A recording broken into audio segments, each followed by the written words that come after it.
בוקר טוב, אפשר בבקשה להתיישב?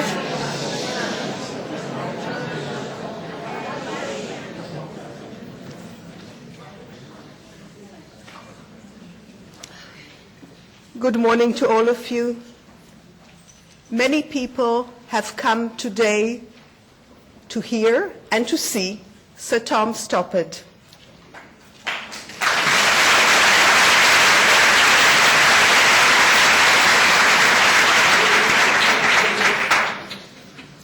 This meeting is also being broadcast live on internet, and you can all watch it again later in the comfort of your homes, but it won't be the same as seeing Tom Stoppard live in front of you. I would like to call, first of all, on Professor Chana Neve, Dean of the Faculty of Arts, to welcome Sir Tom Stoppard on our behalf, the behalf of the faculty. Thank you.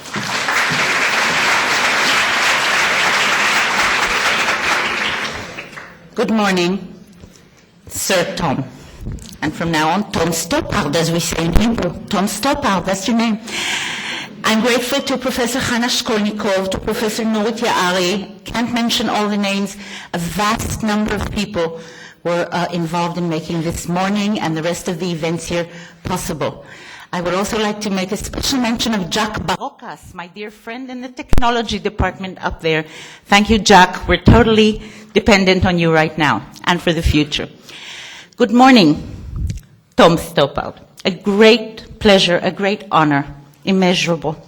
I would like to just put this event into a small context, which is hugely important. It is Dan David who has enabled Tel Aviv University annually to deliver, to endow in 3 different categories, that of the past, the present, and the future. Unusual, outstanding, superb achievements in those 3 categories. It is a great honor for Tel Aviv University. This was established several years ago, and it has been the great luck of the Faculty of the Arts to preside from time to time over that category of the past.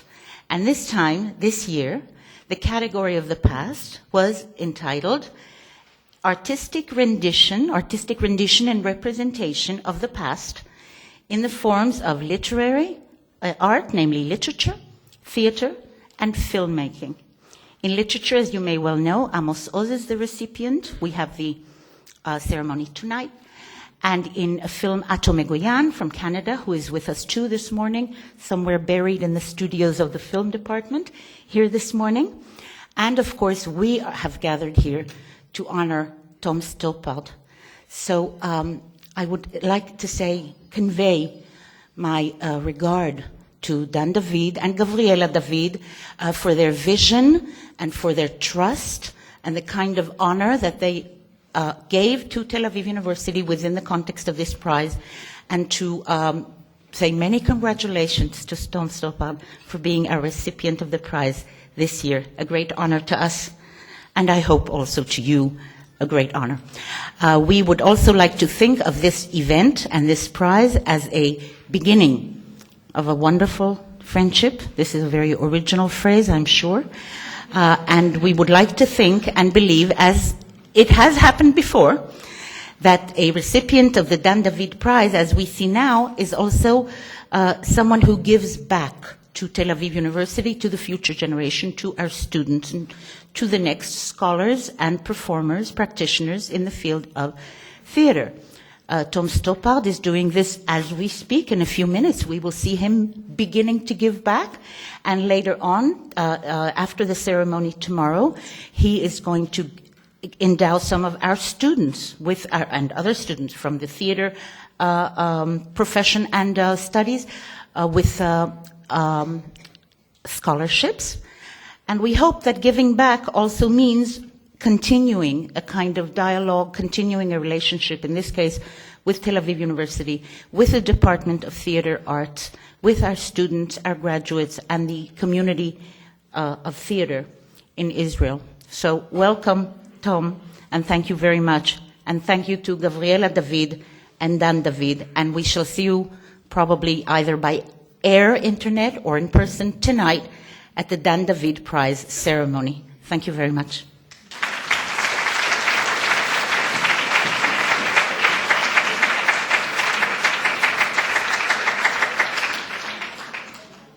Thank you very much, Professor Hannah Naveh, Dean of the Faculty of Arts. Now I would like to ask Professor Nurit Yaari, Head of the Theatre Art Department, to welcome Tom Stoppard on behalf of our department.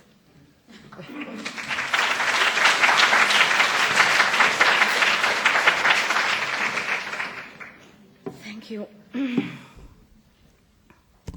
Thank you. Sir Tom Stoppard, Mrs. Gabriela David, I barely see you, members of the Board of Governors of Tel Aviv University, Professor Hannah Naveh, Dean of the Faculty of the Arts, colleagues, students, and guests. I welcome you on behalf of the Department of Theatre Arts, as Hannah just did. 38 years ago, during my first years as a student of theatre studies, I went to London to see theatre, good English theatre. 2 performances touched the inner fire of my being and directed me to where I am today. Tom Stoppard's Rosencrantz and Guildenstern are dead, and Peter Brook's Midsummer Night's Dream. 2 different performances, it is true, but very similar in their attitude towards Shakespeare, Western tradition, creativity, and innovation. 2 years ago, we celebrated with Mr. Peter Brook, Dan David Laureate 2006, in the dimension of the present. Yes, as we all know, theatre is the art of the present. Today, we welcome Sir Tom Stoppard, Dan David Laureate 2008, for creative rendering of the past. I do not want to seem greedy, but I do hope that in 2 years we will gather here again to celebrate with another Dan David Laureate, this time for theatre's projection of past and present into the future. Then, after turning full circle, we will be able to thank the muses. The intertextual and meta-theatrical treatment of plots was already introduced into the ancient Greek tragedies in the 5th century BCE. Centuries later, in Hellenistic times, but especially since Greek theatre played its important role in the establishment of the Roman theatre, this practice became a riveting stimulus for cultural production. Since the Renaissance, the comparative treatment of plot has marked a starting point in the construction of the new independent theatrical identity. This traditional practice was also at the roots of many leading playwrights of the 20th century. These playwrights rewrote classical plots with a dual objective: to reveal the image of man, woman, society, and the world reflected in the classical models, and to adopt their formal structure and mechanisms for the writing of new modern contemporary plays. Arcadia and many other plays you have written, Sir Tom Stoppard, are perfect examples of this traditional yet always innovative practice. I'm very glad, Sir Stoppard, to have you here as our guest today. I wish you will enjoy your short visit in Israel, and to all of us, a very stimulating and fruitful conference. Thank you.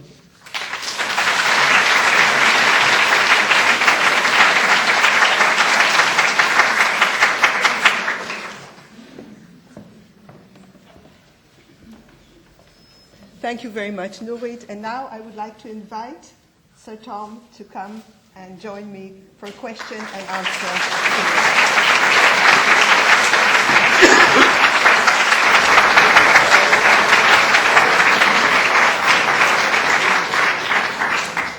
Would you like some water? Oh, yes. Excuse us.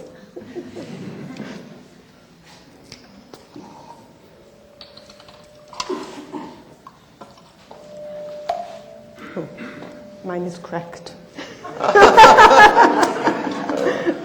No. My husband will get us another one. It's all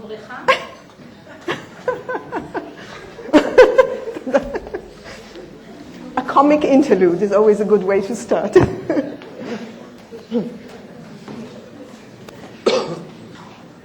Or is it a wet start? Well, no, just build suspense. Build suspense. Okay, thank you very much.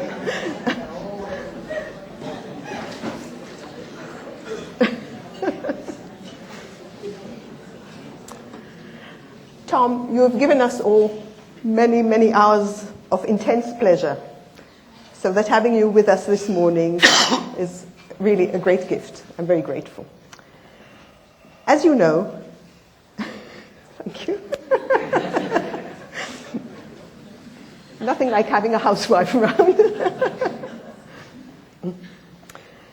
As you know, the study day that we will have this afternoon is devoted to your play, Arcadia, a play that has had 2 student productions in Israel, one in our department at Tel Aviv University, and the other at the Beit Zvi School of Drama.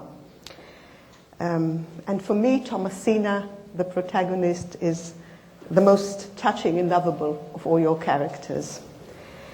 And her budding mathematical genius is a wonderful show of support for female mathematicians, few of them as there are, alas. Can you tell us how you conceived her? Is she based on the figure of Byron's daughter, as has been often enough suggested, or some other real-life historical figure? Her dates don't really fit with Byron's daughter, but in a more general way, the answer is actually no. I was aware of Ada, and I think I must have seen it somewhere. Would it be in the Science Museum? I actually saw a kind of reconstruction of the calculating machine. Babbage's calculating machine. Yeah. But Thomasina, for those who don't know, is how old is she at the beginning? She's nearly 14, like Juliet. Right. Romeo and Juliet, yeah, isn't she? She's sort of 13, 14-year-old girl who's a kind of genius, I suppose, a mathematical genius for her time, or any time.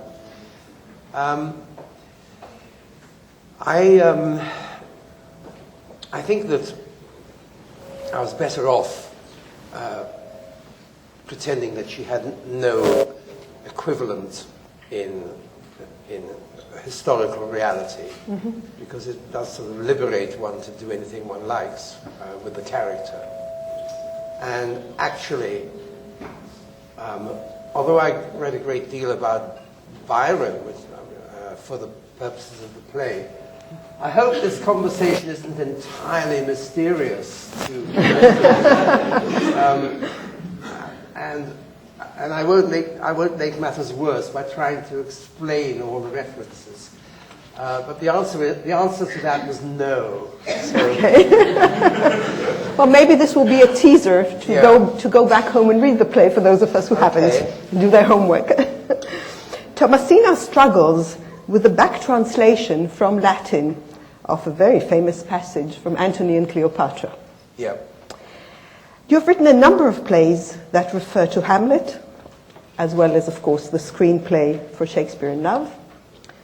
The very language of your plays is suffused with phrases from Shakespeare that the ear picks up. For example, in Jumpers, George, brandishing his bow and arrow, whispers in the ear of Pat, his pet tortoise, "Now might I do it, Pat?"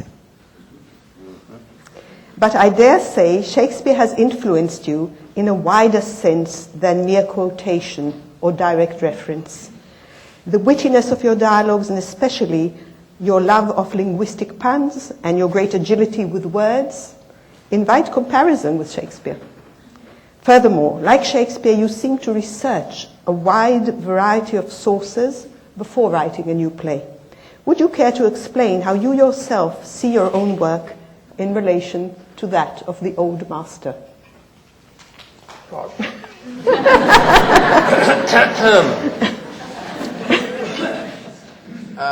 This is a question I've been waiting to ask you for years and years, you see. Right.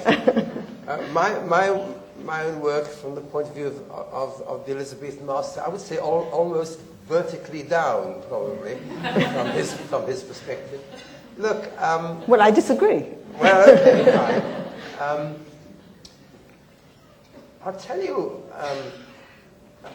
I'll give you a sort of prologue to this answer. I may never get to the answer. The prologue may take all the time. I'm not a self-analytical writer, or indeed a self-analytical person. And the next thing I'm going to say, I don't want you to take it the wrong way, because it's meant benignly, by which I mean that it's very nice to be here and sit here. It's always nice to meet students and faculty members and have conversations with them, even in this strange format. The whole thing is completely enjoyable. And I'm very happy to talk about anything that you want me to talk about. But the central truth about me, if you really want to know, is that I'm not that interested in the work of Tom Stoppard. I like doing it. But we are. And I don't actually know very much about the work of Tom Stoppard. Because what I'm trying to say, I'm not really trying to be just sort of frivolous about this, but I don't work from a set of principles. I don't work from a program. So there is no Tom Stoppard, if you see what I mean, because while I'm working, I disappear. Do you know something? I'll tell you, this is not part of my answer. There's something very odd about either my head or this room, because I've never had this experience before, but my own voice seems to be coming from underwater, and so does yours. I think maybe that's a technical problem. I think maybe the technician can do something. Yes, I think the technician needs to fiddle around with the microphone settings. That's what it is. Is it? Yes. Anyway, it doesn't matter. Samuel has gone to discuss this with him. It doesn't really matter. I can hear. Sorry about this. I can just about hear you. You know, I can hear people out there much easier, actually. Well, if it doesn't get any better, oh, here he is. Thank you very much. This must be hell of a acting. This is like a scene from Tom Stoppard's plays. You know?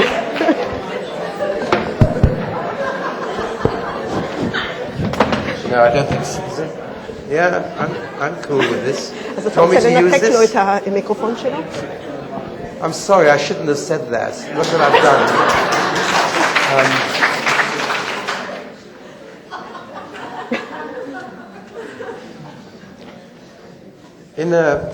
Are we on again? I think so, yes. I can hear you. Very good. Can you hear me? Yes. You don't need the mic. No.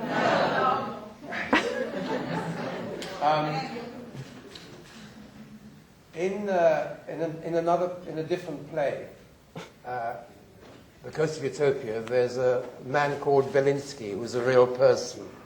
We're going to talk about that. Are we? Well, go ahead. In that case, later we might explain who he is and so forth. Mm-hmm. Anyway, he's a literary critic, and he's very interested in how and he's very, very serious about writing. They would like you to use the microphone, please, if you don't mind. This one, then. This one? Is that better? Right. He says something in this play which goes some way to describing what I'm trying to say now. He said, he actually wrote a play when he was a student, and he said, my play was no good actually, and he's written a poem to one of the young women in the family where he's staying, and he says that poem's no good either. He says the thing is, that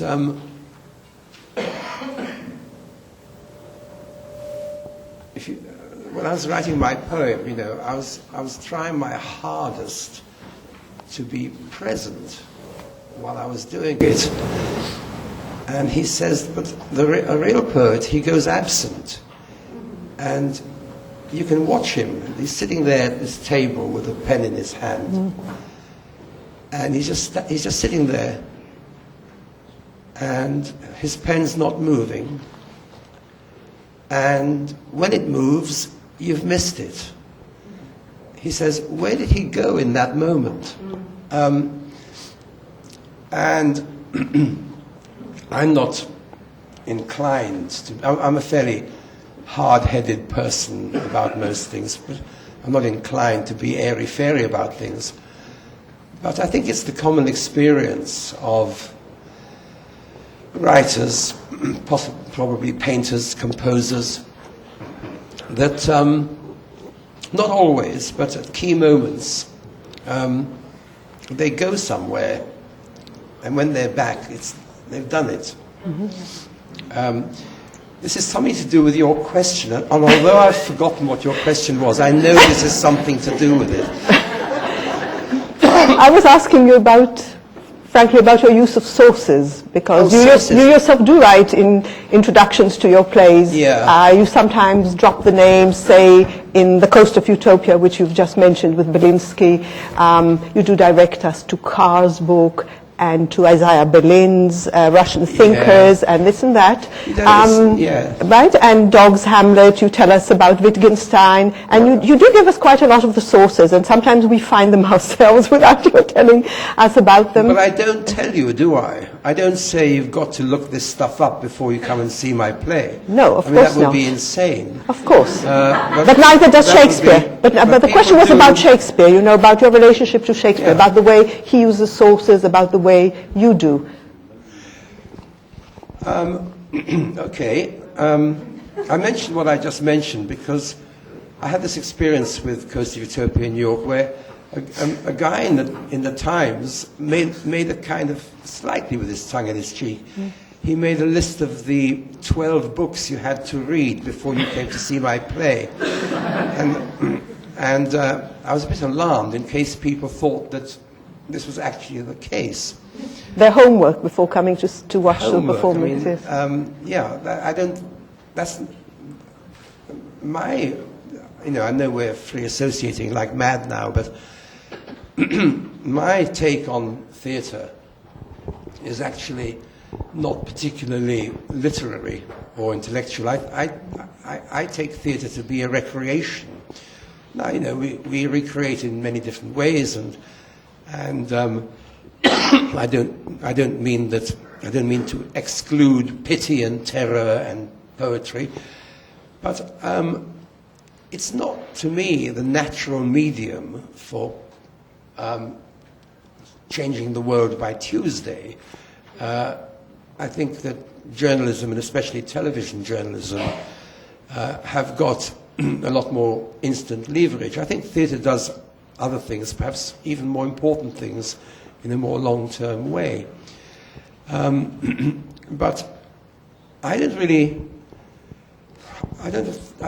understand why anybody should bother with theatre unless you have a good time while you're at it. It's a strange kind of art form, really. It's a narrative art form. I do feel that. It's a storytelling art form.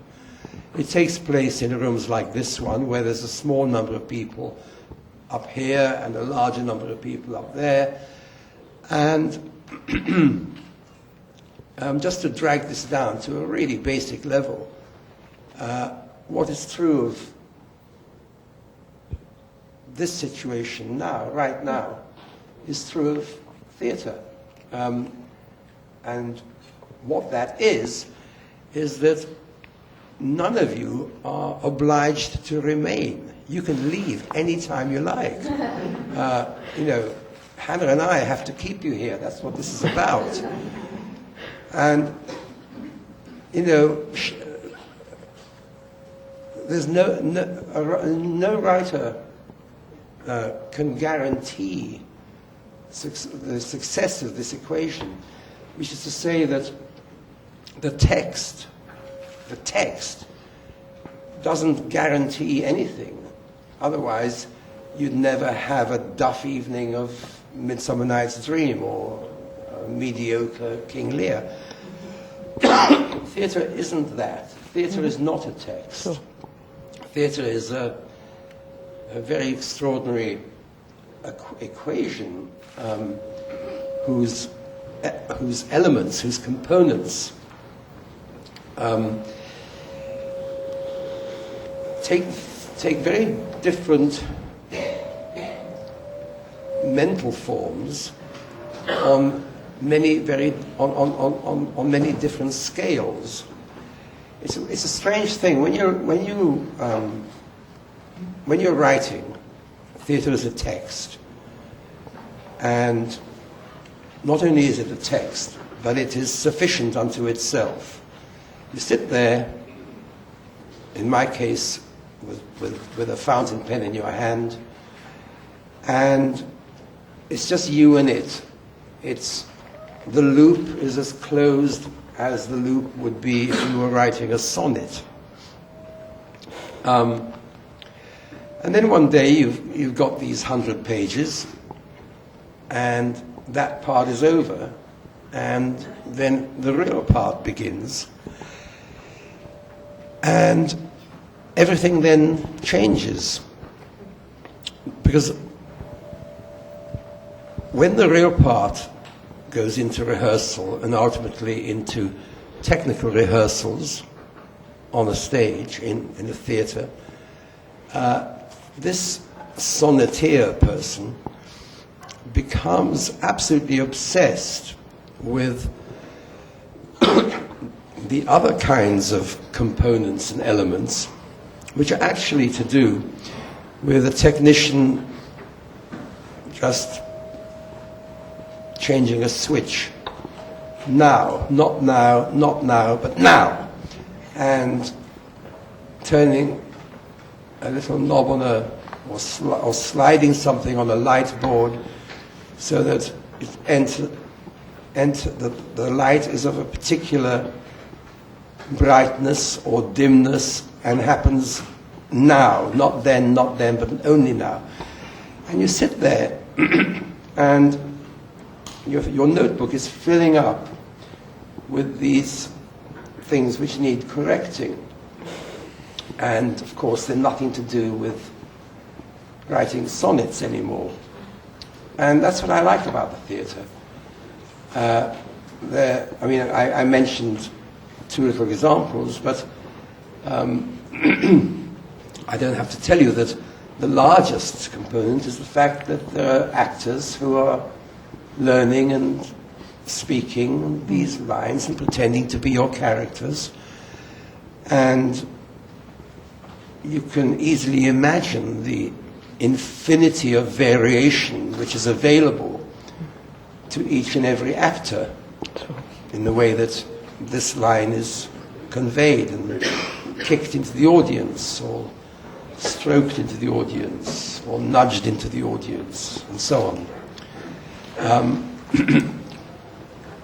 I was once in a situation like this, and everybody was a theatre student, and they were all acting students. And one of them said, "So what is the thing I mostly expected or demanded from them, from actors?" And I said, well, the first and most important thing was clarity of utterance. Oh. And they sort of laughed nervously. as we all do at this point, you can see. I think what they were laughing nervously about was that they considered that to be a given. You know, you're an actor, so clarity of utterance is what you do. And in fact, they were wanting to know all kinds of much more subtle things. But as a matter of fact, actors I don't know whether this works in Hebrew, but in English, actors really don't like saying the word if, especially if it's at the beginning of a sentence. They think they say it, but they leave it out. Mm-hmm. It usually means that the rest of the sentence actually doesn't mean what it's supposed to mean. I'm going to stop this riff now because it'll get repetitive. But what I'm trying to say, really, is that I believe in the event. I believe in the event, not more than the text, but the event is the reason that I'm in the theatre for. Thank you. Well, theatre as entertainment, your theatre certainly is, but I think it's much more than that for all of us. And I wonder, this connects with my next question, which has to do with the Russian performance of The Coast of Utopia. Because I was fortunate enough to see the Coast of Utopia, the trilogy of plays in London. And it was really a spectacular production, I thought. I loved it. And then I read that it was produced in Russia. They translated it into Russian and took the play about the early Russian revolutionaries back to Russia, which is in itself a very interesting move, isn't it?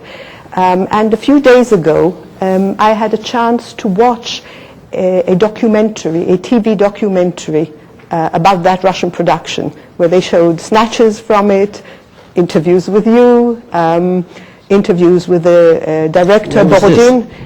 When was it done? Where? I mean, where do you watch it? I watched it right here because Dr. Yelena Tartakovsky, to whom you're going to present tomorrow with a postdoc scholarship, kindly recorded it for me from Russian television, which she watches here, and she translated it for me because I have only a very little Russian. I couldn't really follow the film, so she translated it all very kindly for me, and we watched it together.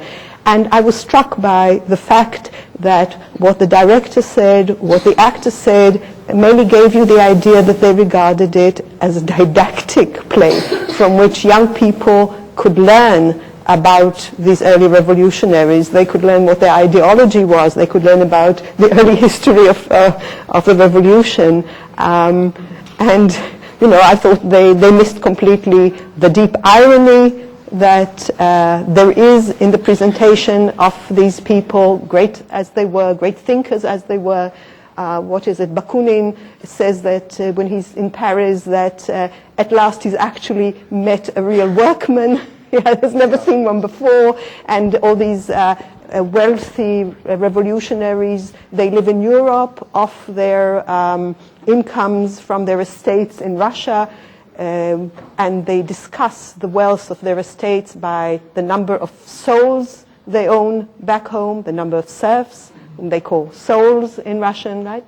And I thought they seemed to miss all this. They missed Herweg going out on his revolutionary march to Germany, and his wife supplying him with delicacies. I just think the whole area of translation, I mean, look, my work is translated here, apart from anywhere else. Mm-hmm. And for all I know, dare I ask, do we have a Stoppard translator among us?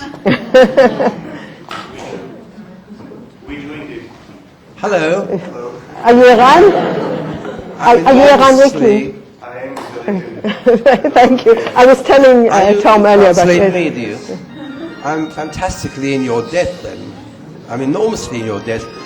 I'm really happy to meet you. How nice. What have you translated?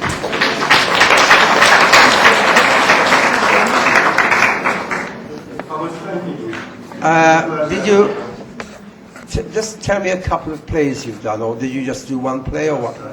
Arcadia, right. Well, and some of your adaptations, such as Utterance, and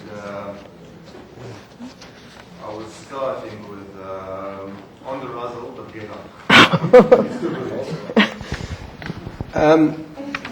Well, we'll come back to that a bit. I mean, Hannah's talking about the missing irony of this particular Production. trilogy I wrote. The irony which goes missing in translation. I'm going to bring you in on this in a minute. But excuse me, was this also your impression when you watched the production in Russia, that they had missed that? I don't understand Russian either. You probably have more Russian than I have. But of course, I knew at every moment where we were in the play, in the story. But that doesn't really tell you what you need to know. And in your discussions with the actors? Yeah, and also the reaction of the audience is very eloquent. On the whole, I had a better impression than you had. I mean, I never got the impression that these things that you mentioned missed them completely, actors or audience. As a matter of fact, there's a... this actually, I won't make this long, but I think it might interest you. This play, which is in fact 3 plays, was written in 2001 and performed in 2002, and a script went to a theatre in Petersburg which had done Arcadia and somewhere else, and in 2002 there was considerable resistance to doing a play which was largely about people, largely about historical people who had been shoved down the throats of that last generation of Soviet schoolboys, schoolgirls, and students. And they really there was a Belinsky Boulevard and there was a Herzen Boulevard. They really did not want to know. They were glad to get all that stuff behind them. And nobody was very keen on doing these plays. And is this to do with me speaking too much, too little, too loudly? No, this is asking you whether you would like a hot drink. Is my voice? No, I'm fine. Thank you. I'm really okay. Thanks for the thought. And, you know, 3 years later, contemporary Russian politics had moved on a little bit. And by the time, and then there was quite a different attitude, particularly from this particular theatre in Moscow. The attitude changed, and there was a sense that the play wasn't just about long ago people in long ago time, that it had something to say about contemporary Russia. And by the time The Coast of Utopia was performed in Moscow, which was in 2006,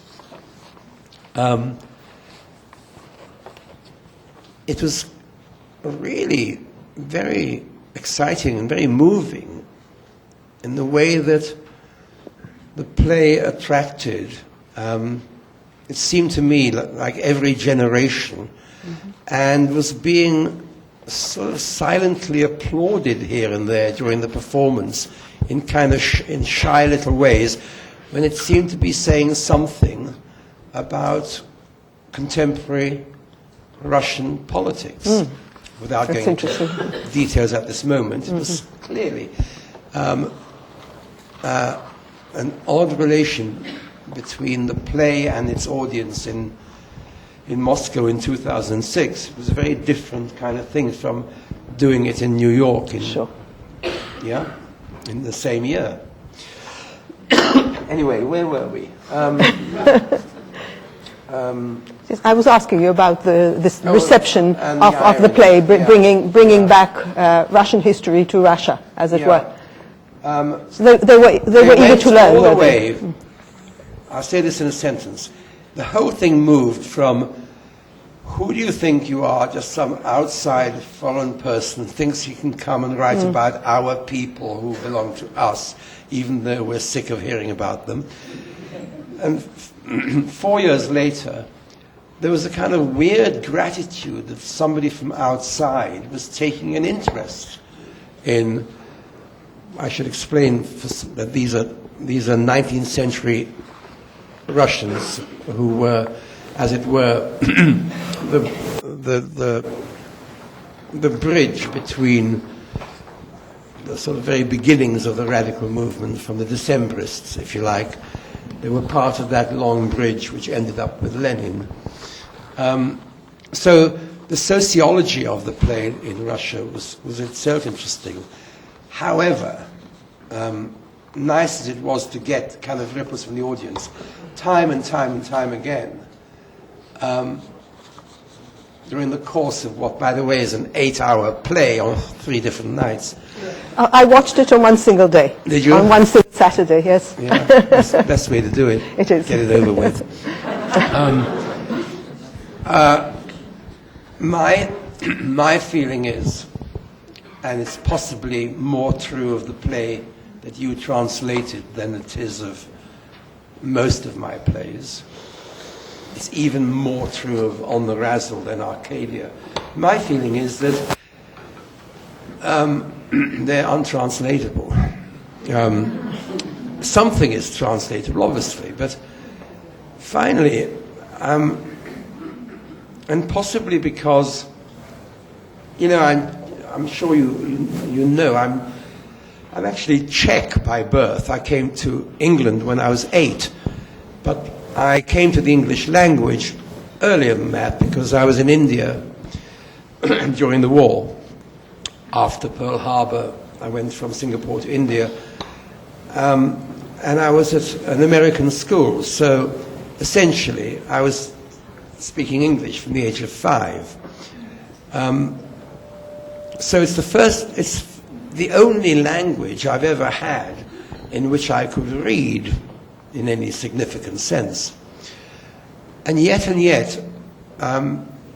something does happen to one's brain and soul between the age of 0 and 5, I think. And I do, somebody agrees.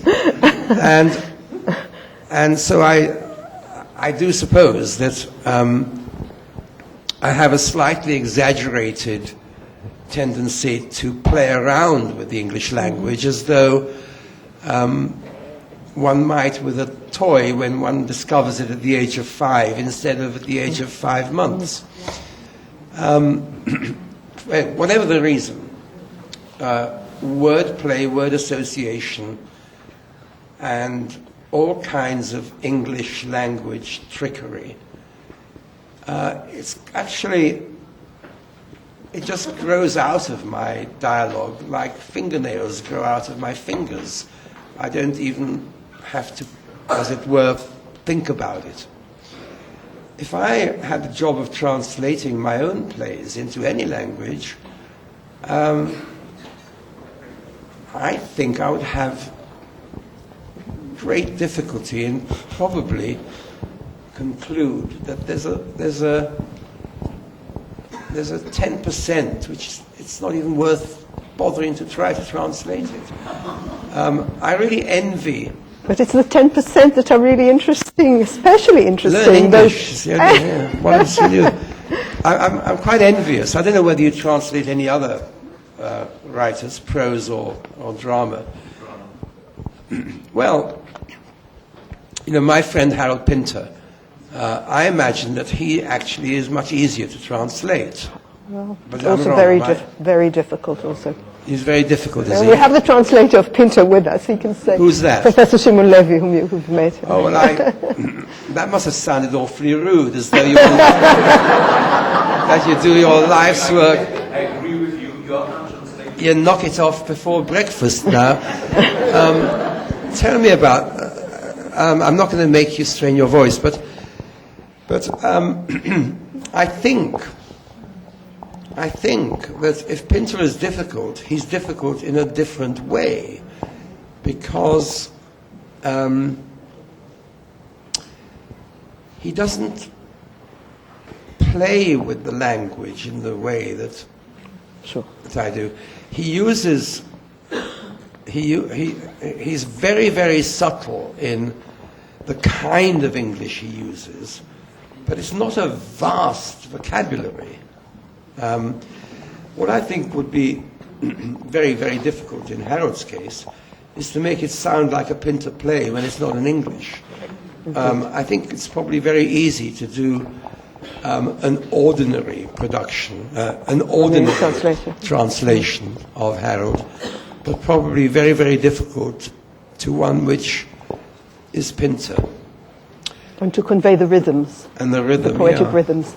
I'm a bit puzzled Lost, whether... because I've gone no, because I've got Sorry, two I'm questions. behaving so badly. Because I've got two questions which I would like to ask you, and both come out of what you've just said. So I'm wondering which one I should ask you first. The one is about translation, which I've got a long question to ask you about your translations and about translating your plays. And also I'm interested, because you talked about the reception of Coast of Utopia in Russia, I'm very much interested in the reception of your recent play of rock and roll in Czechoslovakia, where you were born, where again it's taking back to that country their story of what happened in Czechoslovakia. And I don't know, how was it received? How was rock and roll received in Czechoslovakia? Perhaps we'll start with this. Well, Rock and Roll is a play which is partly about rock and roll, but it also takes place half in Prague and half in Cambridge in England.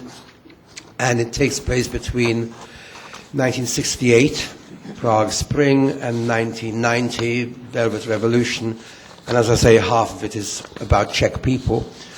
And it's also about a Czech rock and roll band, which was an outlaw band. And it's about other stuff, including Sappho and brain science. And it begins to sound like self-parody now, but there we are. And Marxist philosophy. I'm very happy to tell you, Hannah, it's a success at the Prague National Theatre. Very good. So they feel it's a true representation of what happened there. That's really the question, always. How do you perceive of yourself when somebody from outside comes and shows you what you looked like? Right. Well, in fact, you know, it's a subjective view of the world out there, as it has to be. But yes, actually, I think this is the thing which is worth being proud about. You know, people are kind of nice about this guy's plays or her plays or his plays or novels. It's very, very pleasant when people say, "Gosh, you know, I love your jokes and your."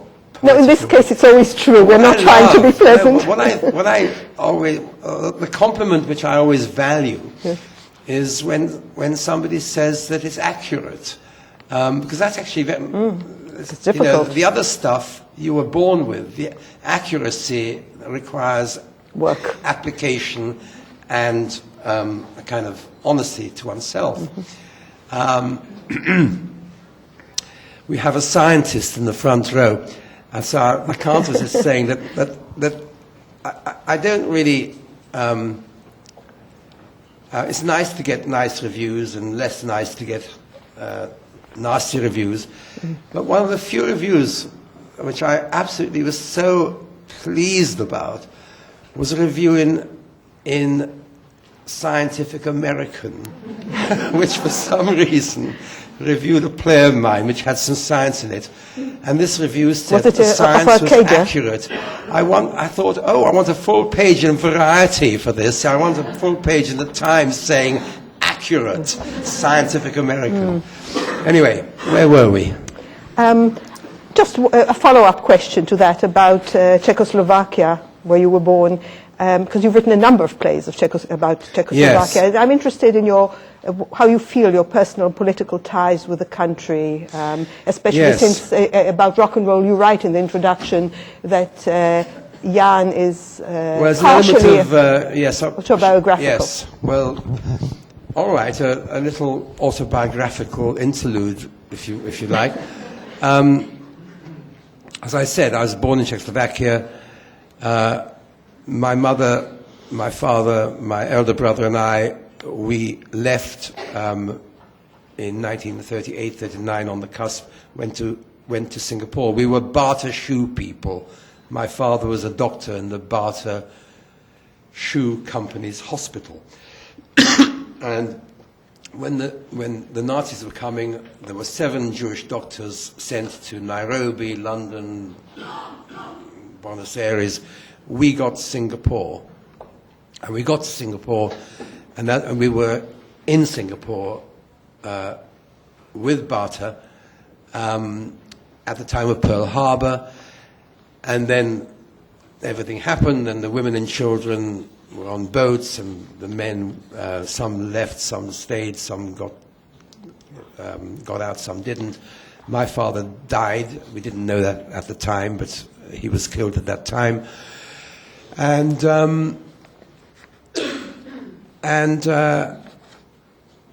in India, after the war, my widowed mother married Mr. Stoppard. Stoppard is my stepfather's name. And we got to England, and I think that my mother's view of things was that we were grateful, you know, we were saved, as it were. I don't know what we would have done. For I know, we would have ended up back in Czechoslovakia just in time for communism. Anyway, my brother and I were little English schoolboys. And from that moment on, my mother actually more or less kind of buried the past.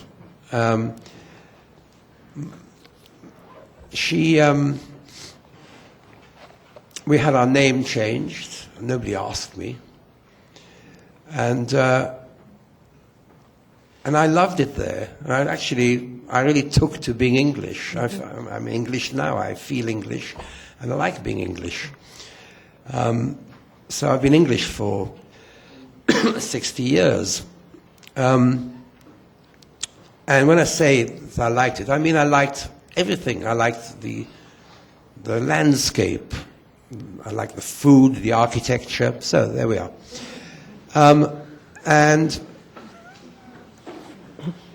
my view of my sense of Czechoslovakia was really that I was rather pleased to be able to say that I was Czech, because it made me faintly exotic among my young contemporaries at school.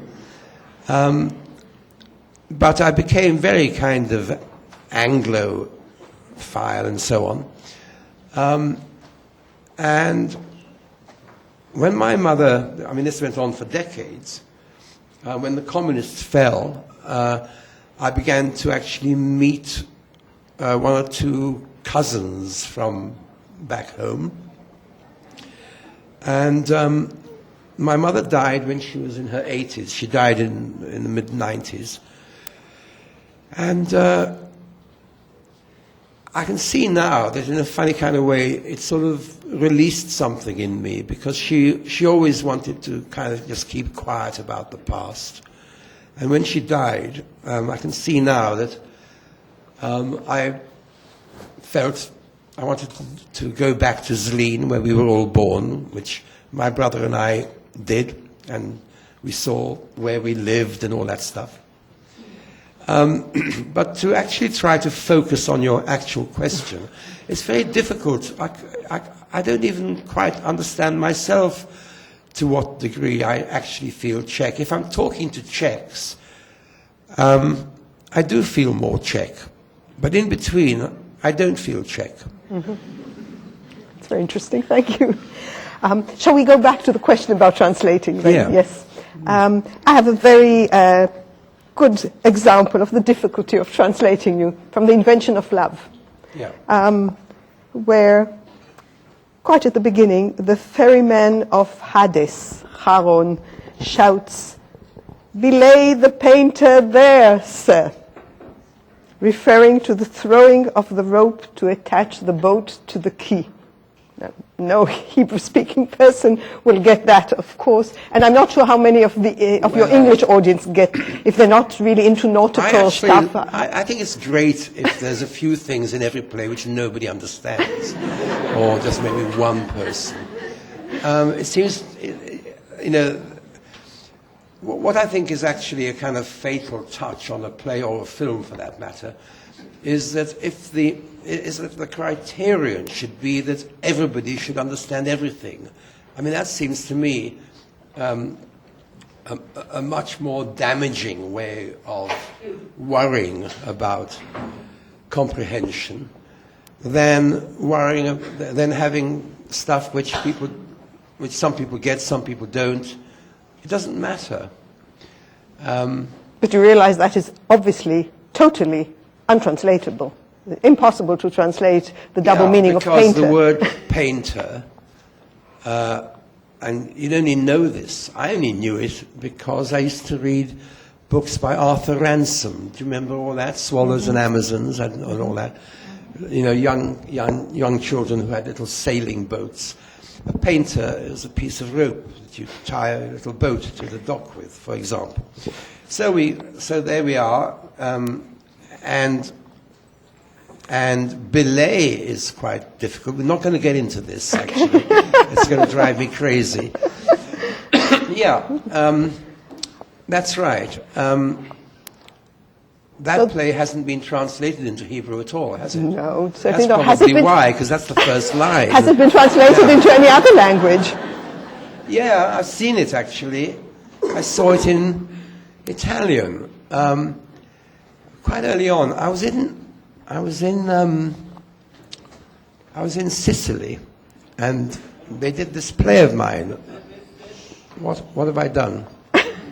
Oh, Somebody's getting excited. It's okay. It was great. They did this play of mine about this English poet who was a Latin professor, and there was a certain kind of logic, in a sense.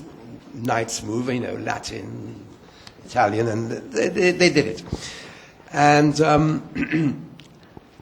I was watching it, and in the second half, they suddenly jumped about 40 minutes of the play. And I thought, oh. And we got to the end, and there was this really sweet young man who directed it, and we were chatting away, and I was saying, Johnny, you know, well done, thank you very much. And by the way, I said, was there any special reason why you cut 40 minutes out of the second act? And he said, well, you know, we just thought we'd perform the bits we had time to rehearse. Well, that's the best sort of explanation, isn't it? It seemed to me that this was a lesson for the future. It seemed to be a completely comprehensible view to take of the practice of theatre. Anyway, by the way, I saw Hamlet there in an amphitheatre at midnight. It was so good for warm. the ghost. Oh, it was heaven. I was right at the back of this amphitheatre, and the stone steps, as you got further and further up, they kind of degenerated into grassy slopes. What are you saying to me? Speak up, no? Gabi David is saying it was a Taormina, probably, yes. Were you there? No. Did you see Hamlet? You didn't let me know. Oh, it was just great. And I have favourite lines in Hamlet. Yes, we've noticed that in your plays. I was asking you about it, but you evaded the question. Well, one of my favourite things in Hamlet is thrift, Horatio. And I'm lying there, and I don't understand Italian. And I was thinking, I wonder whether they've got as far as thrift. So I began to listen, and I thought, oh, they're coming up to it. And I was lying there trying to spot when he'd say thrift, and it was all going by in a kind of wonderful kind of Italian gobbledygook. And suddenly I heard clear as a bell, economia. I thought, oh, so happy. By the way, talking of the invention of love, I love that title. I think really it's a unique title. It makes us all think about the fact that love needed to be invented, that it is not something which, as we normally think about it, that it was there always, right? I think your husband, the philosopher, might have an argument with us there. Well, you'll have a chance to discuss this with him. Anyway, you yourself have engaged in a number of translations, or joint translations, or adaptations of works by Molnar, Schnitzler, Havel, Mrozek, Pirandello, Lorca, Gozzi, Chekhov, and probably some more. Yeah, I think I tend to say English version by Tom Stoppard because I kind of flinch from the word translation. You know, the sad truth is that if you get a linguist to translate a play, it's not a very good idea. To be honest, well, you will have a discussion about that with my husband. By playwrights. Ideally, Chekhov should be translated by an English playwright with a perfect command of Russian. And Michael Frayn can actually do proper Chekhov translations. I can't. But I've done 3 Chekhovs. Oh, 3? The Seagull and? I did Seagull, and this year, Ivanov and Cherry Orchard for 2 different theatres. Right. So this is really your advice for the translator of your own plays, that it should be done by 2 people, one translating, the other I tell you, putting the final touches? It's an odd thing. You know, look. What's that? It's not me, is it? No. It's a cellular phone. As long as it's not. It's if mine. it's for me, I'm busy. That refers to one of your plays, doesn't it? You know, there's a new American publication of War and Peace done by a husband and wife. I just read a review of it yesterday on the plane, I think. And I felt much better about my Chekhovs and all that when I read this piece, because it turns out, well, this is said to be, not just by one critic, but generally speaking, it's said to be really the best War and Peace in English now. It's sort of really superseded the previous War and Peace. It turns out that the husband, it's a husband and wife team. The wife is Russian and can't write. The husband does all the writing and doesn't know any Russian. Together they've done this great War and Peace.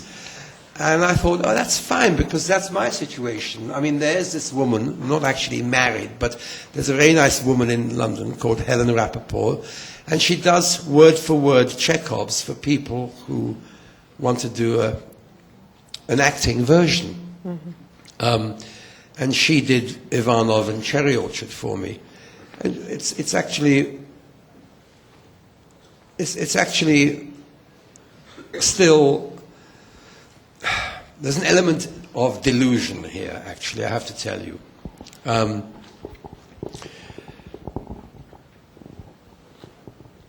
You can't do it. You can't really do it. I mean, we do it, but I know that finally the Cherry Orchard, at the intersection of all the different arcs, 25 different translations of Seagull, where these 25 arcs of different English versions, where these arcs intersect, even there, Cherry Orchard or Seagull isn't. It's close, but it's not there. I'll tell you something which is really interesting if you're interested in the human brain. When you write your own play, when you write your own play and the line you're working on or the speech you're working on arrives at its final form, there is simply no doubt about that final form. You know, that's it. It'll never change. And you can move on. When you're trying to put Chekhov into English, or Schnitzler or whoever, but really Chekhov, you arrive at this final form. I like working at night.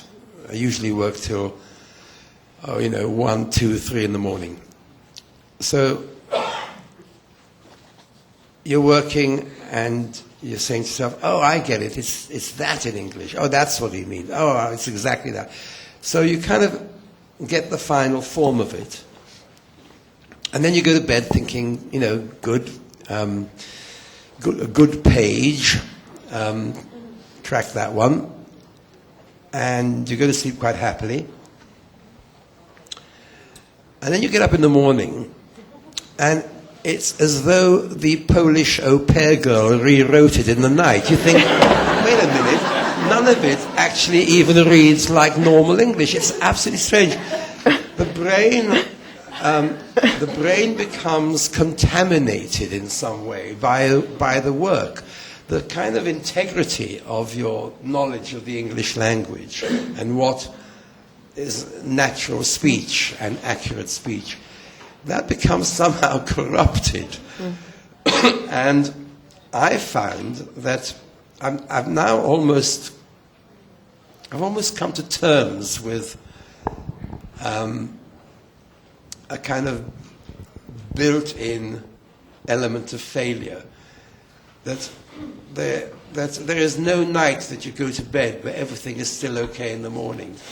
That in translation, you can't quite trap it. It's like a version of quantum mechanics, where quantum mechanics tells you that at the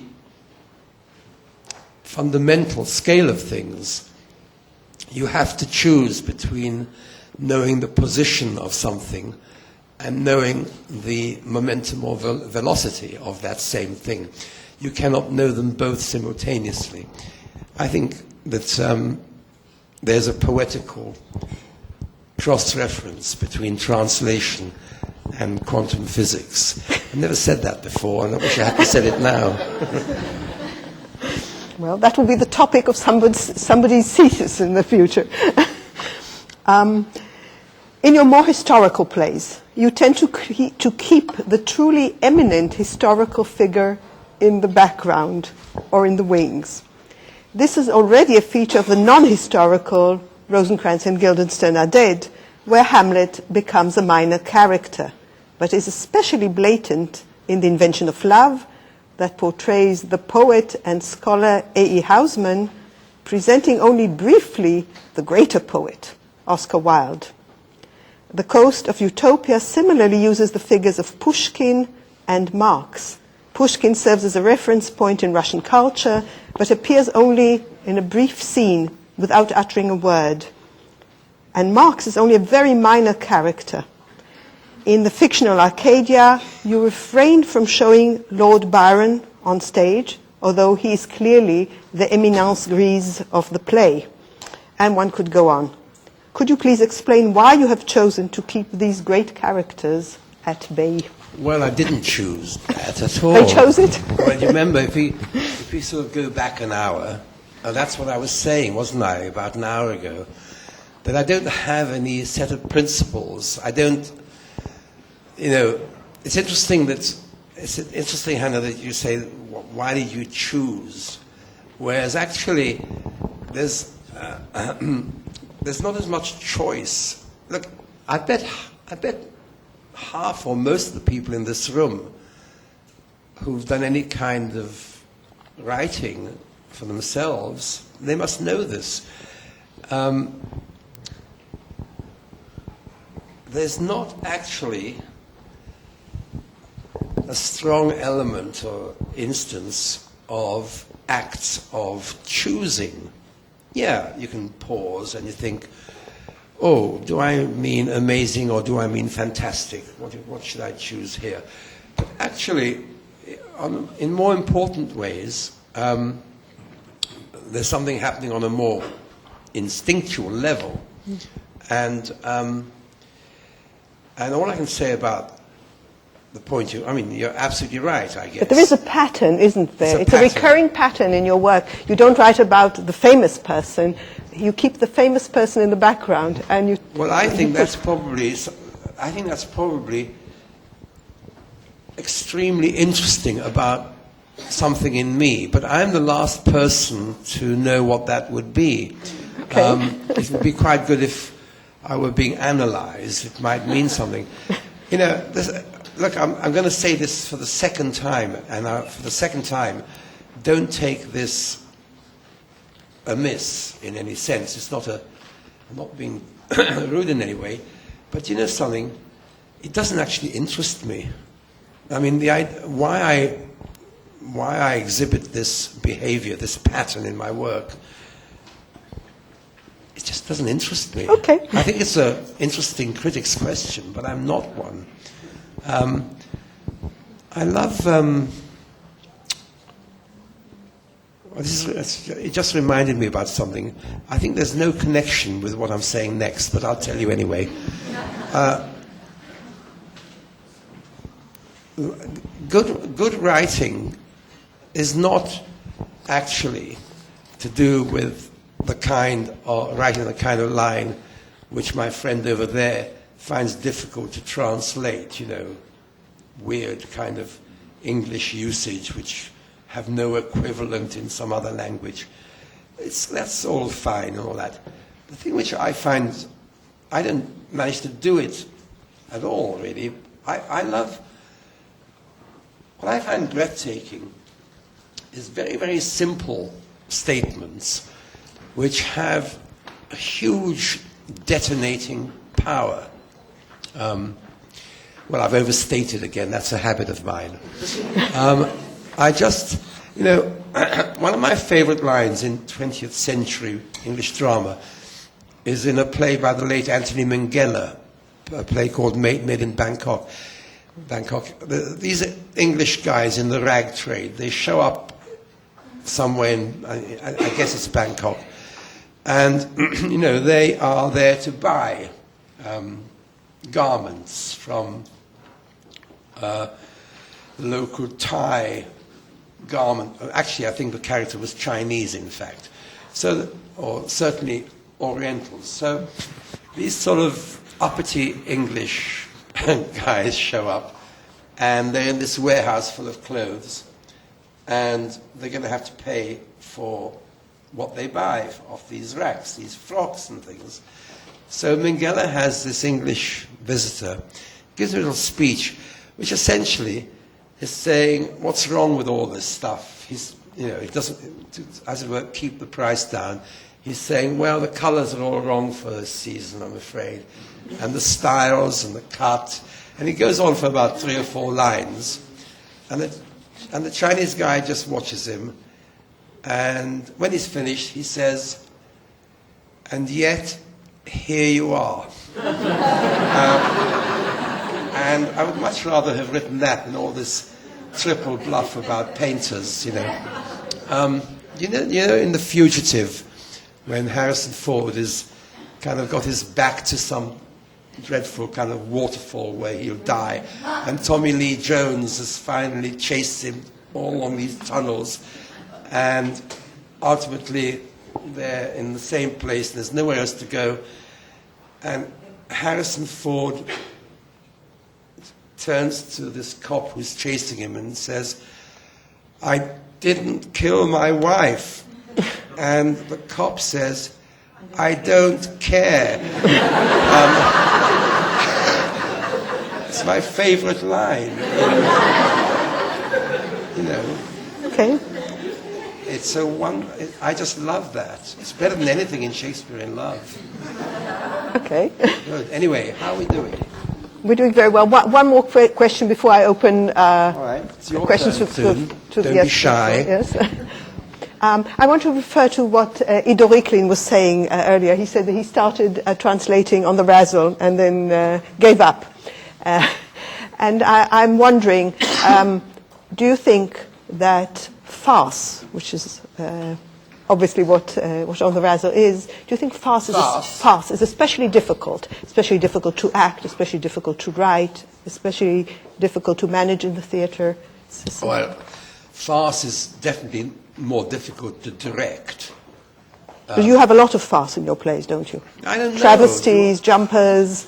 No, I don't. Well, there's an element of farce in Jumpers, but On the Razzle, which is not a play by me, it's a translation. Well, it's a very free adaptation by me of a play by Nestroy, And that, I guess, is you'd call that a farce. Do we call that a farce? I think so. I think so. As for the writing, I think farces have got to be plotted exactly, brilliantly. I think you can get away with a duff plot in literary plays, if you see what I mean, poetical literary plays. I think you can. I don't think your plot has to be perfect, because there are compensations, and you might think, well, I'm not here for the plot, I'm here for the language or whatever. But with a farce, you're there for the plot. The timing has to be perfect, right? Yes, the timing, and I mean the whole thing about the central fact of theatre from the point of view of the writer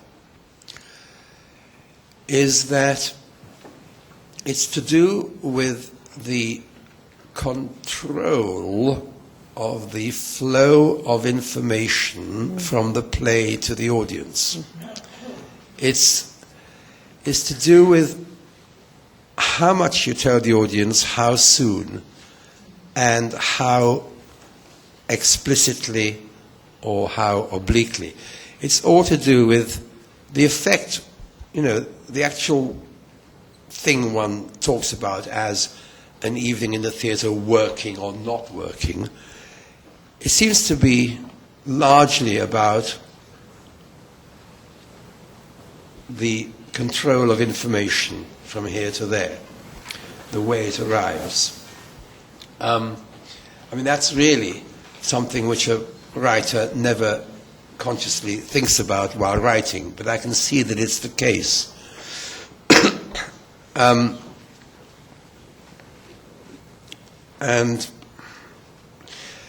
Well, here's something. There's a play of mine, it's called The Real Thing, where the first scene turns out to be written by a character in the second scene. In other words, the first scene is not really what it looks like. So when we did this play in 1982, I remember this huge business going on about, we got to the second scene, and ideally, there's this moment where you hope the whole audience will suddenly go, oh, I get it. Oh, I get it.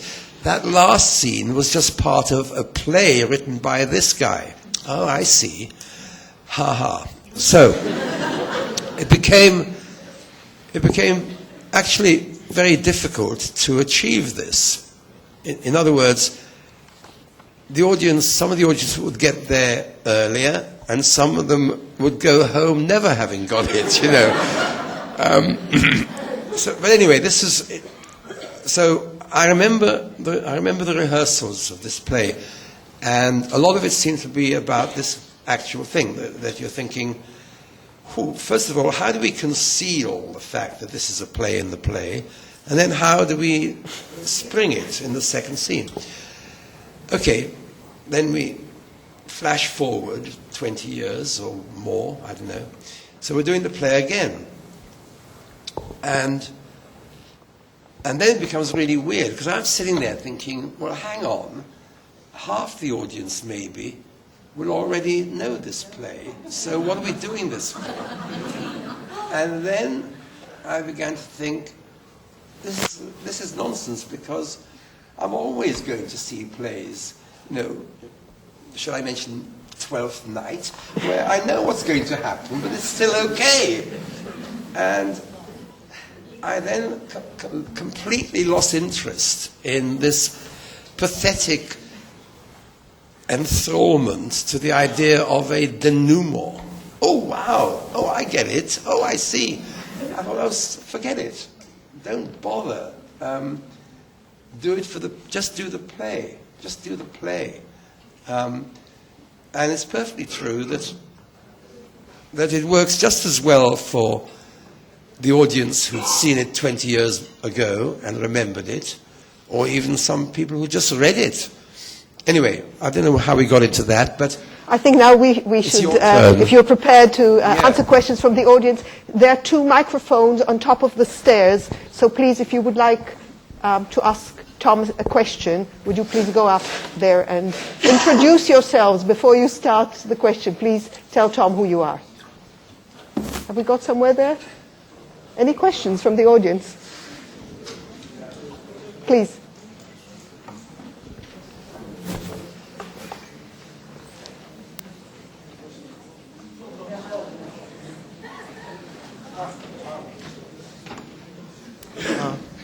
Go ahead, yes, please introduce yourself.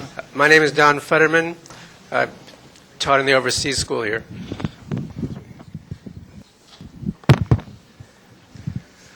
I wanted to ask you, when you're working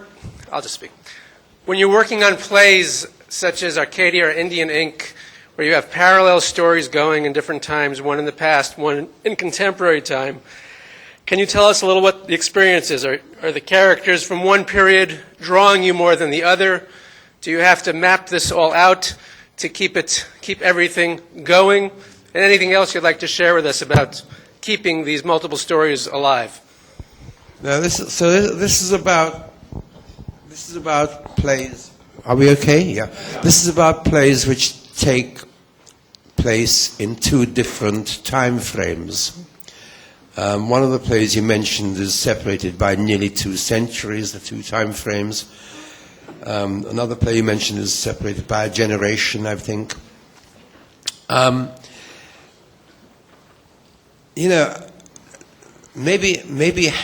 Maybe Hannah can tell me. Did I do this before Arcadia? I don't remember doing it. The Invention of Love is That was after afterwards. Arcadia. What about Indian Ink was afterwards, wasn't it? I think so, yes. No, it wasn't. Was it? Wasn't? I don't know. Look, it's a great... all I remember... There you are. All I remember is that whenever it was, I got into this thing where I was actually dealing with scenes separated by periods of time. What was great about it was... What made it really fun and exciting and stimulating to work with and on was that you get to a thing where the audience knows more than the characters know. And there's a tremendous amount of fun to be had out of that. I'm not sure if I'm going to explain this properly in a minute, but you get it, don't you? I mean, it suddenly became terrific fun where the audience was ahead of the game and the characters. So yeah, and the manipulation of that, I don't remember it as being anything but exciting. I mean, not necessarily easy, but in a funny kind of way, writing the play, whatever the play is, what it needs, probably more than anything, is that kind of rare thing that you get and pray for, where you think, oh God, this is just great, and then you're just worried about losing it. You're worried about not finding it or its full potential. But it's the most, in another context, I would use the word aphrodisiac, but it doesn't do that. But it does the equivalent for intellectual effort. The idea that you've got hold of something which is going to work. I bet it's the same. I imagine that scientists, look, I've had this thought 1,000 times, and it sounds very conceited, but too late now. I always think that Crick and Watson were in exactly the same frame of mind as I or any other writer, probably painter, probably composer, find themselves in when they're on the point of making it all just go, oh, like that, click, oh my God. And because you're always on this cusp of it disappearing. You're always on this edge of it being a tragic self-delusion. And on the few occasions where you go all the way and it's okay, it's indescribable. It's as though you don't need talent then. Something else is happening. Sorry. Next. Would you please go up to the microphone so everyone can hear you? I'll repeat it. Shout at me. I wanted to ask about the relationship. Looking at this event or like others' events, I feel this strange relationship, really distant from the academic point of view and from the creation and the artistic. And it makes me wonder and even pessimistic about if we can really, as an academic thinking, can we approach this mysterious world of creation? Or, because I really feel that Do you think that there's a wall, like a visual wall, between when we think about and we're trying to Well, the gentleman is really speculating about whether there's actually a wall between the creative and the critical mind, I think. And I'm not sure precisely what angle I'm coming in on this, quite what the question is. I actually don't think of it as being a wall. I do think of the critical and the creative spirit as being distinct, discrete. But I think of them as alternating rather than being mutually exclusive. Because despite anything I might have said earlier today, and I might have given the wrong impression, I want to say that it's only literary criticism and analysis of my own work which I find utterly uninteresting. I'm interested by this kind of mind applying itself to other writers. I actually have shelves full at home of lit crit. I read it for genuine intellectual nourishment and enjoyment. Where I think you put your finger on something which is interesting, truly interesting, is that there is actually. You can give me. You can tell me the exception in a moment, probably, but I'm trying to think of the great artist who is also the great scientist, and we'll leave Da Vinci out of it for the moment, talking about contemporary writing. And when I say contemporary, I just mean the modern age, say. Have you ever read Bertrand Russell's short stories? They're really not very good. What? Not at all. You don't like them, or you're disagreeing? You don't? Well, they're not terrible, but they're quite hard going. Didn't he get a Nobel Prize for literature or something? For peace, Anyway. perhaps? For peace? What? For peace, perhaps? Peace. No, I think, okay. We're not going to get into that one. Anyway, look.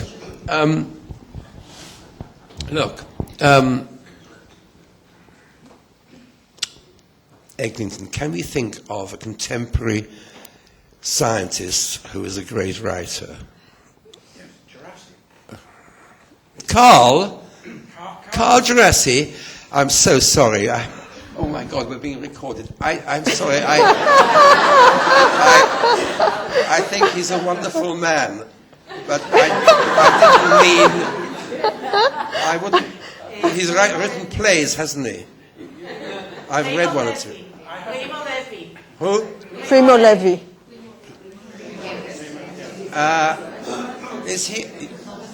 Would you call?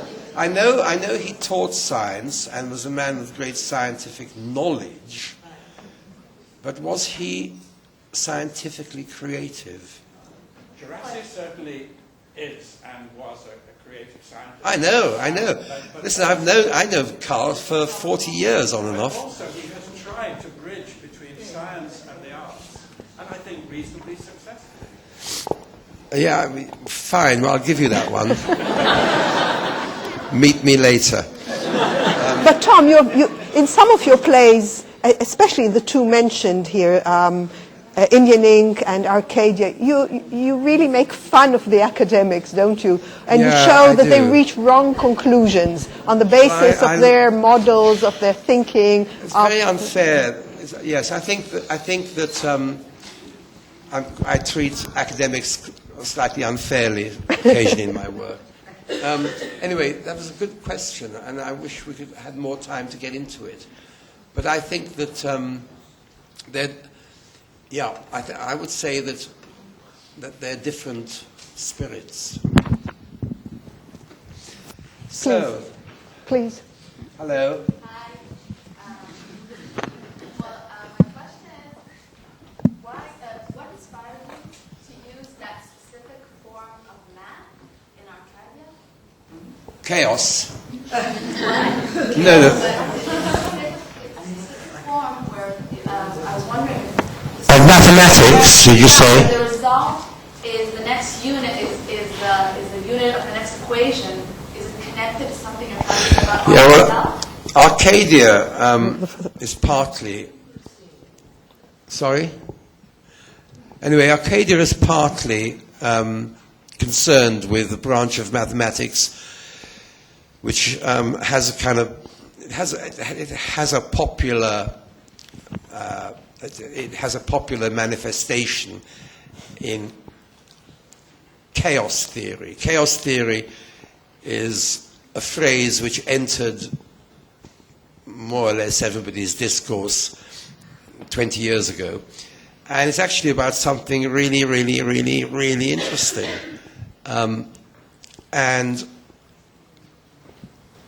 the structure, the dramatic structure of Arcadia, crudely mimics the equation in chaos theory. But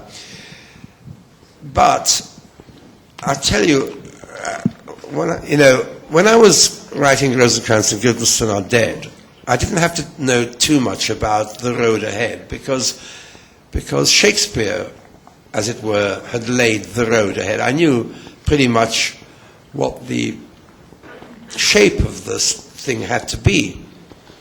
But in other respects, in plays, in work I was doing before and around that time, I always felt I had to know a lot about the piece in order to be able to write it. By the time I got to write that play, I was no longer thinking like that. And I don't think like that now. And as a matter of fact, I think it's necessary not to know too much about the piece you're writing. And I'm saying this now because your question is really asking me about the degree of self-awareness I had in choosing to drag chaos mathematics into Arcadia. It doesn't really work like that. At any given moment, writers, or speaking for myself anyway, there are a number of preoccupations we have which seem to have enough juice in them to become part of something which is your own work. And chaos mathematics was one of those things. It interested me. And on a kind of semi-self-conscious level, one begins to manipulate one's story to accommodate things which one wants to use in that story. But a lot of it, if this may not be the right word for what I'm trying to say, but a lot of it is luck. And I think, actually, it is the right word.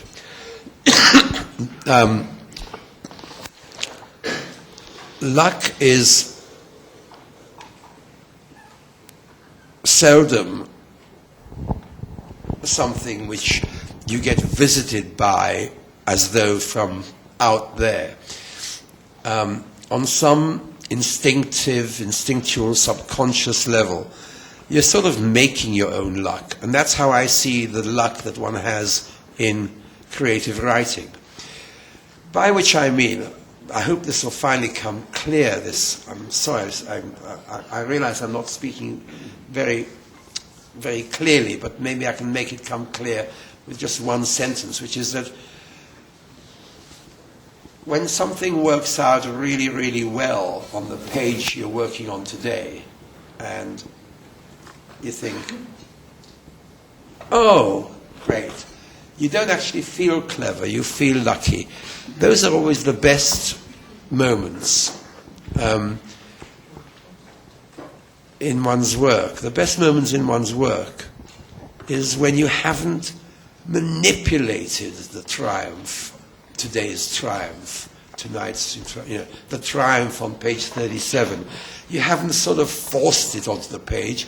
You're just kind of bumbling along thinking, what the hell do I do now? And you think, oh, great. Lucky. Actually, that's not very different, I think, from our experience as academics. We I share that believe you. experience I actually too. believe you. Yeah. Yes. If I can just tell the audience what Sir Tom knows very well, that we have with us Professor Jeffrey Engleton. Jeffrey, would you please say hello to us? Who is also a recipient tonight of the Danda Big Prize.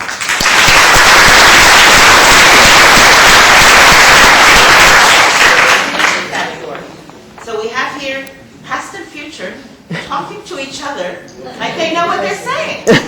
Thank you very much. Thank you, Mr. Tom, for allowing us to know Professor Jeffrey. I would like to ask one final question, and One after that final we'll question. have to close. I'm sorry. It's a question which has really been bothering me for many years, and I will put it very bluntly. Do you think theatre, as we know it, is a doomed art form? Will it soon become a relic of the past, like the radio play, a genre to which you yourself have contributed a great deal? And in Israel, it has died out. We know that in England, radio plays still carry on, but in Israel, television has taken over. There are no more radio plays being broadcast. And I'm really asking you, will theatre survive, or will all your plays be turned into film scripts? Will the ancient art form survive? Well, briefly, I think that if theatre was going to die, it would be dead by now. As a matter of fact, it's interesting. I mean, when I started off, there was the sort of, the West End theatre. There was no national theatre. There was the Royal Shakespeare Company, which didn't do contemporary work, as far as I remember. And there were very few small venues of this sort of size, or much smaller. And now there are scores of them. And not only that, most of them, most of the time, want to do new work. Now, you tell me which is the chicken and which is the egg, but the corollary is that in my country, and certainly in any country I know anything about, a little bit America, say, there are large numbers of people who, and I don't know why, they want to write for the theatre. They just want to. And they're writing plays, and they send them to me. Don't send them to me. Can we have your address, please? Look,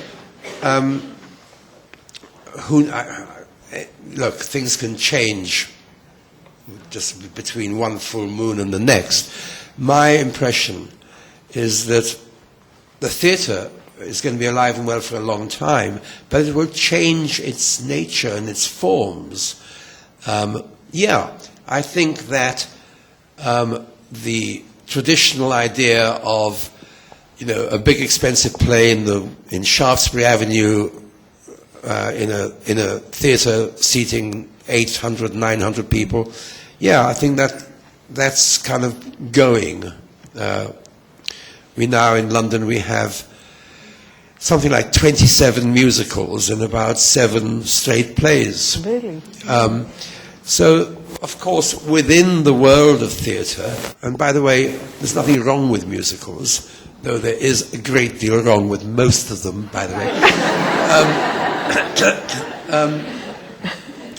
There's nothing. So I think that although, within the idea of theatre, things are always dying and getting born, but at the center of the idea is what we're meeting here about. And that seems to me to be still lively and vital.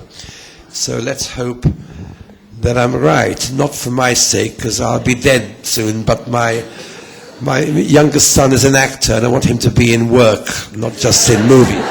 Very good. Just a minute.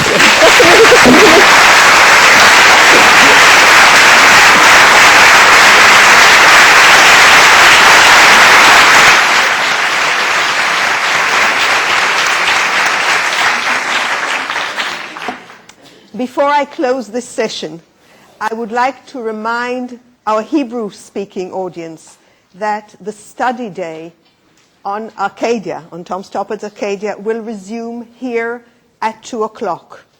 And now I would like to thank Tom Stoppard very much for having been here with us this morning. Thank you very much. I had a really nice time.